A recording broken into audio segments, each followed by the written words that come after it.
ప్రజాస్వామ్యంలో ప్రజలకు అడిగే హక్కు ఉంటది. తప్పకుండా అడుగుతారు ప్రజలు.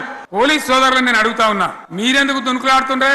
మీకు ఒక్కటి చెప్తున్నా, నేను గ్యారంటీగా పోలీసు మిత్రులారా, మీ డైరీలలో రాసుకోండి, 100కు 100% ఇలా తెలంగాణ చెలరేగిన పరిస్థితికి మళ్ళా వచ్చేది బీఆర్ఎస్ గవర్నమెంటే. అది ఎవరు కూడా ఆపలేడు. ఇక ఈడికెళ్ళి నేను కూడా ఊకోను, నేను బయలుదేరతా. ఎవరెవరి సంగతి ఏందో, ఎవరైనా లెక్కేందో అన్ని కూడా లెక్కలు తీద్దామని మనవి చేస్తా ఉన్నా.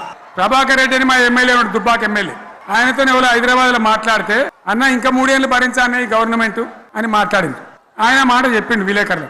అలా చూసారా, మా గవర్నమెంట్ పడగొడతారట. మేమెందుకు పడగొడతాం రా భయ్? మాకేమైనా కాల్చేరు గులగులో పెట్టినాయా? మేమా కిరికిరి పని చెయ్యం. బిడ్డ మీరే ఉండాలి. ఓట్లు తీసుకున్నారు, చక్కగా పని చేయకపోతే మీ ఈపులు ప్రజలే సాఫ్ చేస్తారు. ఎందుకంటే మీ సంగతి ఏందో మా సంగతి ఏందో ప్రజలకు పూర్తిగా అర్థం కావాలి. 100కు 100% ఇలా తెలంగాణ చెలరేగిన పరిస్థితికి మళ్ళా వచ్చేది బీఆర్ఎస్ గవర్నమెంటే. అది ఎవరు కూడా ఆపలేడు.